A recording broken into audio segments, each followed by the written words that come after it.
Solemos pensar en la insulina como la llave celular que abre la entrada de la glucosa dentro de la célula. Y esta es una de sus funciones más importantes, pero no es ni de lejos la única. La insulina es la directora de orquesta del metabolismo. Cuando está presente, dirige el almacenamiento de nutrientes, la construcción de estructuras nuevas, la reparación de tejidos, y cuando no está presente, permite el gasto de combustibles y el reciclaje celular. Hoy en día la insulina tiene muy mala fama. Parece que cualquier cosa que nos aumente la insulina es perjudicial. Y puedo entender de dónde viene esto. Una gran parte de las enfermedades crónicas, incluyendo la hipertensión, la aterosclerosis, la diabetes o hasta el Alzheimer, están o bien directamente provocadas o bien muy empeoradas por el exceso de insulina y sobre todo por la resistencia a la insulina. Pero no es de eso de lo que vamos a hablar hoy. Para poder entender realmente la resistencia a la insulina, tenemos que saber cómo funciona bien esta hormona en una persona sana. Tenemos que entender la sensibilidad a la insulina. Y es de eso de lo que vamos a hablar hoy. Me llamo Javi, soy enfermero y estudiante de cuarto curso de nutrición en la universidad y hoy vamos a ver el metabolismo de la insulina.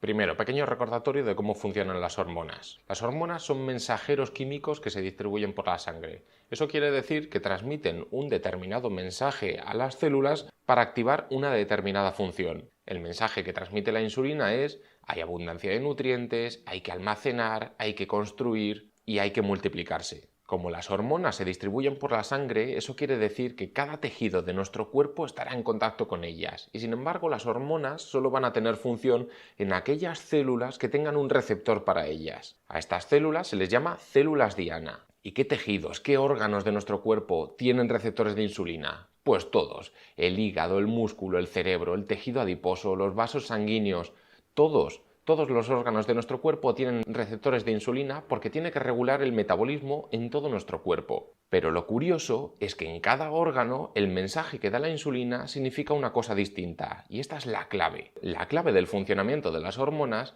es que, aunque todas entregan el mismo mensaje, cada tejido traduce ese mensaje dentro de sus funciones. Me explico. La insulina da el mensaje: hay que almacenar, hay que construir, hay que multiplicarse. ¿Y qué hace el músculo? Pues el músculo puede almacenar glucosa, construir proteínas y fabricar mitocondrias. ¿Qué hace el tejido adiposo? Pues el tejido adiposo hace lo que puede. Puede construir sus proteínas y también puede almacenar grasa. ¿Y qué hace, por ejemplo, una neurona que no puede ni almacenar glucosa ni almacenar grasa? Pues puede construir proteínas y puede fabricar más mitocondrias. De esta manera, como cada tejido está especializado en una serie de funciones, lo que hacen es traducir el mensaje de la insulina dentro de sus funciones. Vale, ahora ya sabemos cómo funcionan más o menos las hormonas. Ahora vamos a ver cómo se libera la insulina. Después de comer, hacemos la digestión para cortar los componentes de la comida en moléculas más pequeñas que podamos absorber. Los almidones de la comida se cortan como glucosa, las proteínas de la comida se cortan como aminoácidos y las grasas se cortan como ácidos grasos. Todo esto luego pasa a la sangre para que lo podamos utilizar. Cuando nos sube la glucosa en sangre, el páncreas lo detecta con un grupo de células que se llama células beta, que ya tiene preparada la insulina en unas vesículas cerca de la superficie. La glucosa entra dentro del páncreas por unos transportadores que solo tiene el páncreas y el hígado, que se llama GLUT2, que tienen realmente muy poca afinidad por la glucosa y hace que solo entre la glucosa cuando la glucosa está alta. De esta manera, cuando la glucosa está baja, no entra glucosa dentro del páncreas, el páncreas no lo detecta y no libera insulina, y solo permitirá que entre en el momento en el que sube para poder liberar la insulina de manera proporcional. La secuencia es la siguiente. Una vez dentro de la célula, la glucosa se oxida en las mitocondrias producen ATP y ese ATP sirve para despolarizar la membrana, haciendo que las vesículas que contienen insulina se liberen al exterior, que se liberen a la sangre. Entonces, cuanto más glucosa entra, más se oxida, más ATP se produce, más insulina se libera. ¿Y dónde va a ir esta insulina? Pues principalmente al hígado. El páncreas no libera la insulina a la circulación general, libera la insulina a la circulación portal, a la vena porta. que es una vena que va directamente al hígado junto con todos los nutrientes que estamos absorbiendo por la digestión. El hígado es la principal diana de esta hormona, que es capaz de llevarse hasta el 50% de toda la insulina que liberamos. ¿Y por qué? Pues porque el hígado es el encargado de mantener una glucosa estable en todo momento. En condiciones normales, una persona tendrá en torno a 100 miligramos decilitro de glucosa en sangre, que es el equivalente a una cucharadita de café en sus 5 litros de sangre. 5 gramos en 5 litros. Para que te hagas una idea, si una persona tuviera 2 cucharaditas de café, tendría una hiperglucemia característica de un diabético. Y si una persona tuviera media cucharadita, tendría una hipoglucemia que pondría en riesgo su vida. Pues el encargado de que en todo momento en nuestra sangre haya una y solo una cucharadita de café de glucosa es el hígado. El hígado tiene curiosamente los mismos transportadores de glucosa que tiene el páncreas, los GLUT2, que solo permiten que entre la glucosa cuando la glucosa está alta en sangre. Cuando la glucosa está baja en sangre, se la tienen que llevar los órganos más importantes, se la tiene que llevar el cerebro y el corazón, que por eso tienen unos transportadores de glucosa con mucha más afinidad que se llaman GLUT1. De esta manera, cuando la glucosa está baja, el hígado vierte glucosa a la sangre y se la llevan de manera preferencial el cerebro y el corazón. Y sin embargo, cuando la glucosa está alta, el cerebro y el corazón ya se la están llevando y el hígado se dedica a almacenarla. Vale, ¿y cómo traduce el hígado el mensaje de la insulina? La insulina en el hígado desencadena decenas de funciones básicas. Hay algunas funciones que activa, como el almacenamiento de glucógeno, la fabricación de grasa, la fabricación de mitocondrias, la división celular, y luego hay otras funciones que desactiva, como es la quema de grasa, la autofagia y los programas de apoptosis celular. Pero ¿cómo es posible que con una sola señal se desencadenen todos estos procesos? Pues esto es el maravilloso mundo de la bioquímica. La insulina actúa sobre el receptor de insulina, que desencadena una serie de acciones en el interior que acaban activando la enzima AKT o proteína quinasa B. Esta enzima es una quinasa. Eso significa que es una enzima que se dedica a añadir grupos fosfato a otras enzimas para activarlas o para desactivarlas. Como ya sabemos, las enzimas son proteínas y las proteínas necesitan tener una forma determinada para poder funcionar. Esto significa que una enzima, si no tiene su forma perfecta, va a estar inactivada. Entonces tenemos dos situaciones. Podemos tener una enzima que esté desactivada y que cuando le añadimos el grupo fosfato se activa, o podemos tener una enzima que ya estaba funcionando sin nada y que cuando le añadimos el grupo fosfato se inactiva. De esta manera, con un solo tipo de reacción, con un solo tipo de enzima, podemos conseguir inactivar unos procesos y activar otros. Vale, volvemos a la célula hepática. ¿Qué estaba pasando aquí? La insulina había activado el receptor de insulina había activado la AKT y la AKT se dedica a fosforilar otras enzimas. La AKT fosforila y activa las enzimas que fabrican glucógeno, por lo que gran parte de la glucosa que entra se ramifica y se convierte en glucógeno para poder almacenarse. De la misma manera, la AKT fosforila y desactiva las enzimas que estaban degradando el glucógeno y las enzimas que estaban fabricando glucosa nueva. Todo esto para que el hígado no libere glucosa. El resultado neto es que la célula almacena y no expulsa. Toda la glucosa que entra se almacena como glucógeno. Pero los depósitos de glucógeno, como ya sabemos, son limitados. Entonces, cuando se llenan, la glucosa tiene que ir a algún sitio y lo que hace el hepatocito es convertirla en grasa. Y para esto, la AKT también fosforila y activa las enzimas que convierten la glucosa en ácidos grasos. Y además activa las enzimas que sintetizan lipoproteínas, que sintetizan los barcos que van a transportar esa grasa luego por la sangre. Y esto, a la vez que se fosforila y se desactiva, las enzimas que oxidan la grasa, las enzimas que utilizan la grasa como fuente de energía.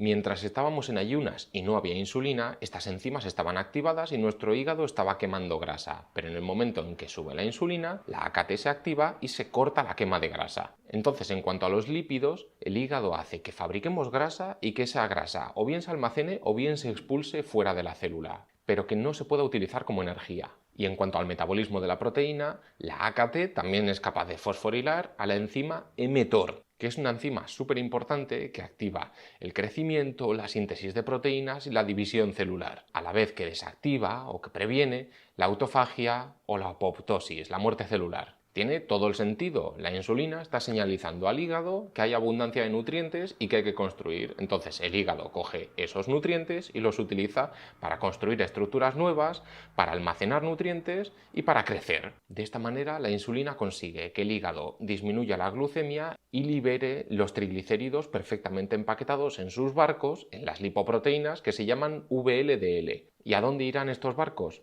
Pues principalmente al tejido graso, al tejido adiposo. El tejido adiposo subcutáneo es nuestro almacén de grasa. De hecho, puede ser el único sitio de todo nuestro cuerpo donde podemos almacenar los triglicéridos de manera segura sin que provoquen ningún problema. Después de comer, a nuestro tejido adiposo le llegan barcos, le llegan lipoproteínas procedentes de dos fuentes.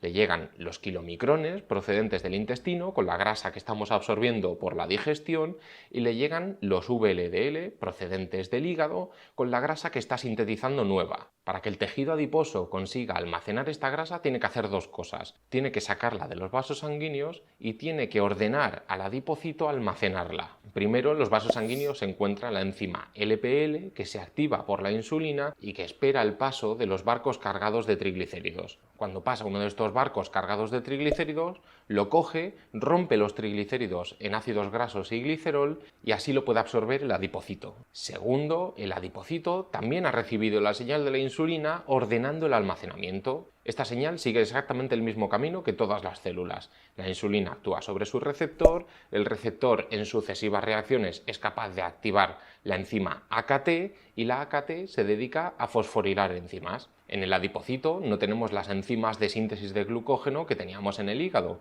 ¿Qué tenemos en el adipocito? Pues enzimas de síntesis de triglicéridos, porque a eso se dedica. Entonces la AKT fosforila y activa estas tres enzimas que se dedican a convertir los ácidos grasos en triglicéridos y almacenarlos, a la vez que fosforila y desactiva las enzimas que permitían sacar los triglicéridos del almacén y liberarlos a la sangre. Entonces, cuando hacemos la digestión, la insulina sube y activa el almacenamiento de grasa y solo unas horas después, cuando hayamos acabado de hacer la digestión y la insulina disminuya, se volverá a activar automáticamente la liberación de grasa.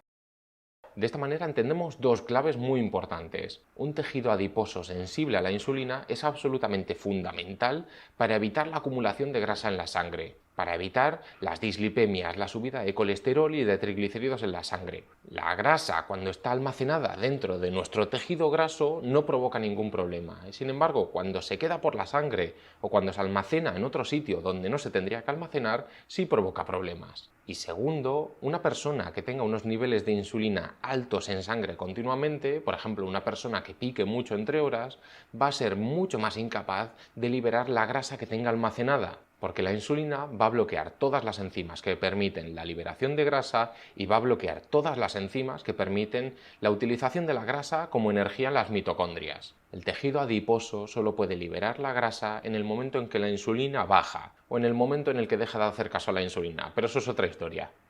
Vale, con esto ya sabemos qué ocurre en el hígado y en el tejido adiposo. ¿Qué ocurre en el músculo? Puede que el músculo sea uno de los más beneficiados por la acción de la insulina. Recordamos que esta hormona señaliza la abundancia de nutrientes, señaliza que hay que almacenar y que hay que construir. Esta hormona tiene tal capacidad de construir músculo que muchos culturistas se la inyectan, junto con la testosterona o la hormona del crecimiento, para aumentar más todavía el desarrollo muscular. Y claro, con todas las consecuencias que eso conlleva. Vale, pero ¿qué hace que la insulina sea tan anabólica? Primero, en los vasos sanguíneos alrededor de los músculos, la insulina provoca la vasodilatación, provoca el ensanchamiento de los vasos sanguíneos gracias a la liberación de óxido nítrico, que es un vasodilatador muy potente. Y lo que va a hacer es que los músculos tengan más flujo de sangre, va a hacer que les lleguen más nutrientes y más oxígeno. Y luego la insulina tiene su acción en la célula muscular, igual que siempre, actúa sobre el receptor de insulina, activa en sucesivas reacciones la enzima AKT y la AKT se dedica a activar unas enzimas y desactivar otras. La primera cosa que activa la AKT en el músculo son los transportadores de glucosa. Las células musculares tienen unos transportadores especiales que se llaman GLUT4. No son como los del hígado o los del cerebro, que siempre están en la superficie, porque los GLUT4 están en el interior. con lo cual no pueden captar la glucosa de la sangre. Pero en cuanto se activa la AKT gracias a la insulina, se llevan rápidamente a la superficie para captar toda esa glucosa procedente de la digestión. De esta manera la glucosa entra en el músculo. Además, la AKT fosforila y activa las enzimas que almacenan la glucosa como glucógeno para poder reponer su almacén, a la vez que activa las enzimas de la glucólisis para poder utilizar la glucosa como fuente de energía. Y además se activa la síntesis de mitocondrias nuevas para poder quemar toda esa glucosa y producir todavía más energía. Durante la digestión habrá tanta glucosa en sangre que podremos estar almacenando y gastando glucosa a la vez. Y en cuanto a la proteína, sabemos que la insulina favorece la entrada de aminoácidos dentro de las células musculares, principalmente de BCAAs, de aminoácidos ramificados, que son los principales componentes del músculo, a la vez que se activa la enzima mTOR, igual que en el hígado, igual que en el tejido adiposo. El resultado, entran más aminoácidos, se construyen más proteínas, se construyen más fibras musculares y por lo tanto se hipertrofia el músculo. Por algo los culturistas se lo pinchan. Y por último, en cuanto al metabolismo de la grasa en el músculo, igual que siempre, la insulina favorece la entrada de ácidos grasos en el músculo a la vez que bloquea la oxidación de grasa. Entonces el músculo va a almacenar una muy pequeña cantidad de triglicéridos que podrá utilizar como energía en el momento en que la insulina en sangre baje. Entonces, si resumimos, la insulina en el músculo tiene unos efectos muy anabólicos. Si te das cuenta, cuando la insulina funciona bien en el músculo es una maravilla, porque va a permitir construir más proteína, va a permitir almacenar más glucógeno y quemar más glucosa. Por algo los deportistas de élite tienen una dieta que es totalmente basada en hidratos de carbono, porque consumir muchos hidratos con una musculatura muy sensible a la insulina gracias a todo el ejercicio que hacen, les va a permitir obtener todos los beneficios y rendir al máximo en su deporte. Pero también la insulina va a hacer que el músculo almacene triglicéridos y que no pueda utilizarlos hasta que la insulina baje. Entonces, entre el hígado, el tejido adiposo y el músculo se van a almacenar la gran mayoría de los nutrientes de la comida. Pero los efectos de esta hormona no se quedan ahí. Como he dicho al principio del vídeo, hay receptores de insulina por todo nuestro cuerpo, incluyendo el cerebro, los huesos o los riñones. Por último, en el vídeo vamos a ver el efecto de la insulina en los riñones. Los riñones reciben exactamente la misma señal que el resto del cuerpo. Reciben la señal, hay abundancia de nutrientes, hay que crecer, hay que multiplicarse, hay que almacenar. La insulina induce la acumulación de recursos. En el tejido adiposo almacenamos grasa, en el tejido muscular almacenamos proteína y glucosa. ¿Qué puede almacenar el riñón? Pues agua y electrolitos. Pequeño repaso de cómo funcionan los riñones. Los riñones son unas máquinas increíbles. Están recibiendo continuamente la cuarta parte de toda la sangre que bombea al corazón. Están recibiendo aproximadamente 1 litro de sangre por minuto las 24 horas del día durante toda tu vida. Y aún así consiguen conservar el 99% del agua de la sangre a la vez que expulsan todos los desechos. Y esto ocurre en las nefronas, que son las unidades funcionales de los riñones. Ocurre de la siguiente forma: la sangre llega al glomérulo. El glomérulo no es más que una red de capilares sanguíneos, una red de vasos sanguíneos que tiene unos poros que permiten solo el paso de agua y de cosas que van disueltas, dejando en la sangre las moléculas grandes como las proteínas y dejando en la sangre también los glóbulos rojos, las células. Entonces el agua y los solutos pasan a los túbulos renales, se filtran y luego el 99% de lo que se ha filtrado se vuelve a reabsorber. ¿Pero qué sentido puede tener filtrarlo todo para luego volver a reabsorberlo? Pues lo creas o no, tiene todo el sentido del mundo. Imagínate, tienes un cajón de calcetines y solo quieres sacar los calcetines de color rojo. Podrías pensar que coges los calcetines de color rojo y los sacas al exterior.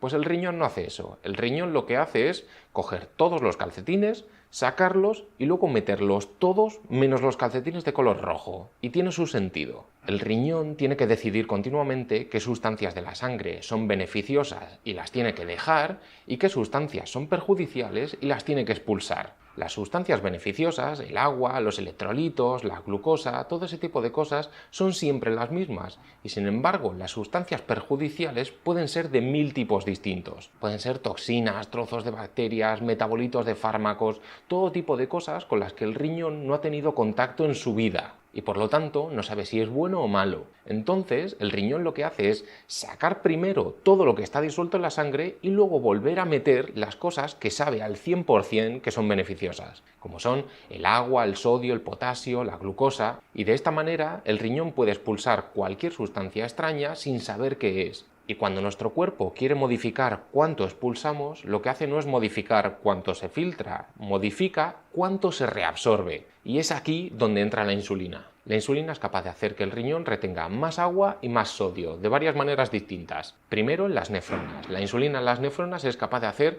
que se sinteticen canales de sodio para poder reabsorberlo mejor. Además, también provoca el aumento de otras hormonas, como la aldosterona o la renina, que favorecen todavía más la acumulación de agua y de sodio, con lo cual se reabsorbe todavía más. Y en el cerebro, la insulina provoca la liberación de hormona antidiurética, que hace que reabsorbamos más agua y además aumenta la sensación de sed, haciendo que la persona quiera beber más líquidos. Así que entre todos estos mecanismos, la retención de agua y líquidos es bastante importante. Pero esto ni siquiera es todo. El buen funcionamiento de la insulina en los riñones es súper importante. En el glomérulo renal, esa red de capilares que filtraba la sangre en el primer paso, la insulina es capaz de hacer que esa red de capilares sintetice la proteína nefrina.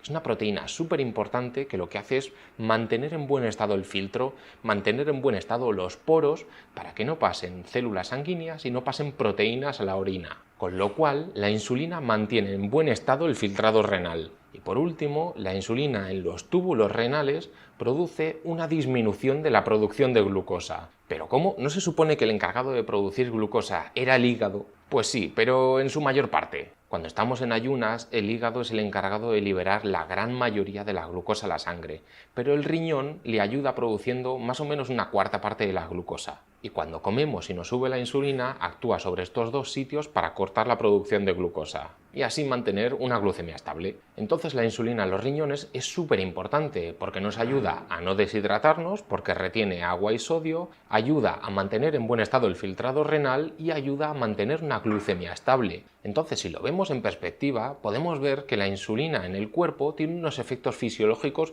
súper positivos. En el hígado se almacena glucógeno y ayuda a mantener la glucosa estable. En el tejido adiposo se almacena grasa de manera segura. En el músculo se construyen proteínas, se fabrican mitocondrias y se almacena más glucógeno. Y en los riñones ayuda a no deshidratarnos, ayuda a mantener el filtrado renal y ayuda a regular la glucemia. Pero claro, esto va a ir acompañado de una serie de efectos que no son tan positivos. El hígado va a fabricar más grasa, va a fabricar más colesterol y más triglicéridos, lo que aumenta el riesgo de dislipemia. El tejido adiposo se vuelve tacaño con la grasa, con lo cual aumenta el riesgo de sobrepeso y de obesidad. El músculo acumula triglicéridos, lo que aumenta el riesgo de resistencia a la insulina. Y el riñón, con todo ese agua y esos electrolitos que va a estar acumulando, va a aumentar la presión arterial. Claro, pero entonces, ¿la insulina es buena o es mala? Pues la insulina es totalmente esencial para el funcionamiento de tu cuerpo. Si no tuvieras insulina durante un día, te podrías morir de una cetocidosis diabética, que es lo que le pasa a los diabéticos tipo 1 sin tratamiento. Pero si tienes demasiada de esta hormona o si tu cuerpo deja de escucharla, se vuelve resistente a este mensaje, vas a tener todo tipo de problemas. La clave de la insulina realmente es ser sensible a la insulina, tener unos periodos del día en el que tu insulina es baja para que tu cuerpo se vuelva más sensible a esta señal, hacer un montón de ejercicio, mantener un peso saludable, no comer demasiado azúcar, ese tipo de cosas. Porque en el momento en el que tu insulina suba en exceso o que tu cuerpo deje de hacer caso a su señal, que se vuelva resistente a la señal de la insulina, vas a tener todo tipo de problemas. Y eso es lo que vamos a ver en los próximos vídeos. Así que nada, espero que te haya gustado mucho este vídeo. Le he dedicado un montón de tiempo a investigarlo para poder explicarlo muy bien. Y aún así, si tienes cualquier duda, me lo puedes dejar en los comentarios y yo te responderé encantado. Un saludo.